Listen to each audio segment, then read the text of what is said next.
Fala pessoal! Hoje tem Brasil na Copa do Mundo pela segunda rodada.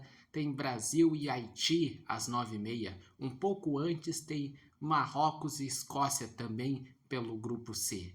No momento, a Escócia é a líder do grupo com 3 pontos, pois venceu na primeira rodada por 1-0 do Haiti.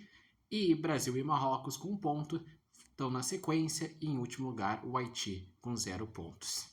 O Haiti é uma seleção que não jogou outras Copas do Mundo, é uma seleção frágil, que o Brasil já enfrentou há tempos atrás, uns 20 anos atrás, e até goleou, teve até jogo da paz, mas o Brasil nesse jogo ele vem com o desafio não só de ganhar, porque ganhar já é o esperado pela questão de que o Brasil é quem se espera mais do grupo, é a seleção que tem mais peso, e o Haiti é uma seleção mais inexpressiva, com jogadores mais desconhecidos. Então o Brasil tem que ganhar e convencer, para que o povo possa pensar, opa, a primeira rodada atuou mal, mas já se recuperou, entrou na Copa, tem que ser essa mensagem pro jogo de hoje, o entrou na Copa. Pois o primeiro jogo se esperava que realmente ia ser um jogo difícil, que até poderia tropeçar, porque o Marrocos é uma seleção que está no top 10. Brasil e Marrocos foi o único confronto entre duas equipes do top 10 na primeira rodada. Marrocos foi semifinalista na última Copa do Mundo, ganhou o Mundial Sub-20, vem de uma geração muito forte, foi finalista da Copa Africana de Nações. Então se esperava realmente dificuldades. O problema foi a atuação, que o Brasil, meio de campo, foi muito mal, sofreu muita pressão, defensivamente não foi bem, e quando melhorou faltou ter mais pontaria, faltou ser mais assertivo. Fora outras críticas que estão sendo feitas, como por exemplo, por que o Endrick não entra? O Ancelotti foi questionado sobre isso essa semana, ele deu coletiva e ele falou que tem que ter calma com a situação do Endrick. E sim, realmente, jogadores mais jovens normalmente vão entrando aos poucos, só que sempre que o Endrick entra, ele tem estrela, ele entra, faz gol, é decisivo, foi decisivo num amistoso contra a Inglaterra em Wembley, foi decisivo contra a Espanha, foi decisivo também em outros amistosos, em eliminatórias, enfim. Se espera que daqui a pouco ele possa entrar. Também se espera, será que realmente esse 4-2-4 do Ancelotti é o esquema ideal? Porque a gente sabe que hoje em dia o futebol não tem mais tanto aquele meia armador clássico. Falta ter jogadores de mais condução, é um esporte mais físico, de intensidade, mas mesmo assim, dentro dessas características, o Brasil falta ter uma melhor transição entre meio e ataque.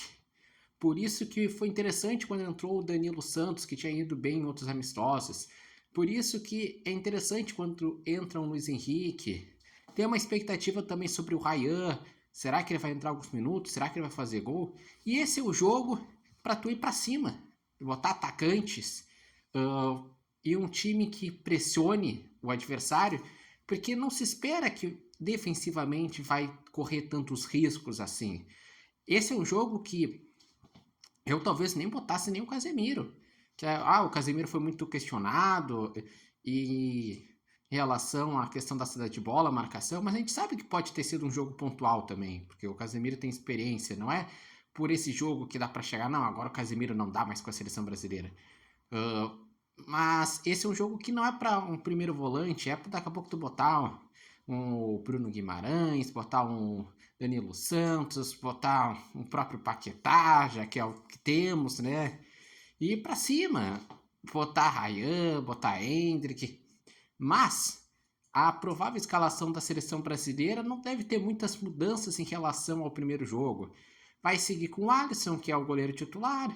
Na lateral direita vai mudar, não vai ter o Ibañez e vai jogar o Danilo. Na zaga segue Marquinhos e Gabriel Magalhães, que são os melhores zagueiros da posição e são bons jogadores, tanto é que os dois foram finalistas da Champions.